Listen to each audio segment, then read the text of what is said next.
அனைவருக்கும் வணக்கம். நம்ம daily prelims and mains point of வியூல 5 கொஸ்டின்ஸ் கரெக்டாக ஃபேஸில் பார்க்குறோம். இன்னைக்கு என்ன கொஸ்டின்ஸ் இருக்குது அப்படிங்கிறத பார்ப்போம். So first question, who is appointed as the chairperson of national human rights commission அப்படின்னு சொல்லி கேட்டிருக்காங்க. தேசிய மனித உரிமைகள் ஆணையத்தின் தலைவராக நியமிக்கப்பட்டவர் யார் அப்படின்னு பார்த்தோம்னா, முதல்ல தமிழகத்தை சேர்ந்த ஒரு நபர் இந்த ஹியூமன் ரைட்ஸ் கமிஷனோட சேர்பர்சனாக வந்திருக்காங்க. யார் அப்படின்னா ராமசுப்ரமணியம் அப்படிங்கிறவர் வந்திருக்கார். 9th chairperson of national human rights commission. இவருடைய பதவி காலம் அப்படிங்கிறது பார்த்தோம்னா 3 years or 70 years of age, எது whichever is earlier அப்படிங்கிறத சொல்லுவாங்க. ஸோ இவரை செலக்ட் பண்ணுறதுக்குன்னு ஒரு செலக்ட் கமிட்டி இருக்குது. அதில் பிரைம் மினிஸ்டர் இருப்பாங்க, ஸ்பீக்கர் ஆஃப் லோக்சபா இருப்பாங்க, டெபுட்டி சேர்பர்சன் ஆஃப் ராஜ்யசபா இருப்பாங்க, leader of opposition of Lok Sabha, leader of opposition of Rajya Sabha, அடுத்தது ஹோம் மினிஸ்டர். இவங்க 6 பேரும் சேர்ந்து பரிந்துரை செய்வாங்க, பிரசிடென்ட் வந்து அப்பாயிண்ட் பண்ணுவாங்க. சரியா? ஸோ ராமசுப்ரமணியம் ஃபர்ஸ்ட் தமிழ்நாட்டிலேருந்து போன ஒரு நபராக இருக்கார். ரைட். அடுத்ததாக பார்த்தோம்னா, consider the following statements. Central government cancelled no detention policy for classes 5th and 8th for all states including Tamil Nadu. School education comes under concurrent list அப்படின்னு சொல்லியிருக்காங்க. தமிழ்நாடு உட்பட அனைத்து மாநிலங்களுக்கும் 5 மற்றும் 8ஆம் வகுப்புகளுக்கு தேர்ச்சி அளிக்கும் கொள்கையை மத்திய அரசு ரத்து செய்தது. பள்ளிக்கல்வி பொதுப்பட்டியலின் கீழ் வருகிறது அப்படின்னு சொல்லி 2 ஸ்டேட்மெண்ட் கொடுத்துருக்காங்க. சரிங்களா? அதாவது நோ டிடென்ஷன் பாலிசி அப்படிங்கிறது நமக்கு ஆர்டி ஆக்ட் 2009 கொண்டு வந்திருப்பாங்க. இதை 2019 அமெண்ட்மெண்ட்ல கேன்சல் பண்ணியிருப்பாங்க. சரிங்களா?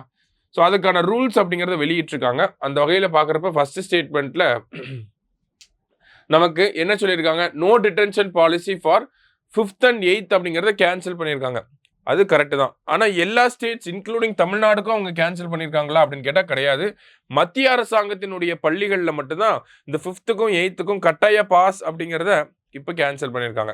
5th ஸ்டாண்டர்டில் ஃபெயில் ஆகிட்டாங்க அப்படின்னா மறுபடியும் 5th ஸ்டாண்டர்ட்லேயோ 8th ஸ்டாண்டர்ட்லேயோ ஃபெயில் ஆகிட்டாங்க அப்படின்னா 2 மாதம் கழிச்சு மறுபடியும் எக்ஸாம் வைப்பாங்க. அதில் பாஸ் பண்ணணும். அதுலேயும் ஃபெயில் ஆகிட்டாங்க அப்படின்னா அவங்க மறுபடியும் 5th ஸ்டாண்டர்ட்லேயே தான் படிக்கணும், இல்லை 8th ஸ்டாண்டர்ட்னா 8th ஸ்டாண்டர்ட்லேயே தான் படிக்கணும். இது எல்லாமே எங்கே பொருந்தும் அப்படின்னா, மத்திய அரசாங்கம் நிர்வகிக்கக்கூடிய பள்ளிகள், கேந்திரிய வித்யாலயா, இந்த மாதிரியான பள்ளிகள் இருக்கு இல்லையா, அங்கே மட்டும்தான் பொருந்தும். தமிழ்நாட்டுக்கு பொருந்துமா அப்படின்னு கேட்டால் பொருந்தாது. அப்போ முதல் ஸ்டேட்மெண்ட் தப்பு. சரிங்களா? 2வது ஸ்டேட்மெண்ட் பாருங்க, school education comes under concurrent list அப்படின்னு கொடுத்துருக்காங்க. செகண்ட் ஸ்டேட்மெண்ட் தப்பு. ஸ்கூல் எஜுகேஷன் அப்படிங்கிறது ஸ்டேட் லிஸ்ட்டுக்கு கீழே வரக்கூடிய ஒரு விஷயம். பள்ளி கல்வி அப்படிங்கிறது மாநில பட்டியலில் இருக்கிறது. அதனால தான் இங்கே நம்ம தமிழ்நாடுக்கு பொருந்தாது அப்படிங்கிறத சொல்லியிருந்தோம். சரியா?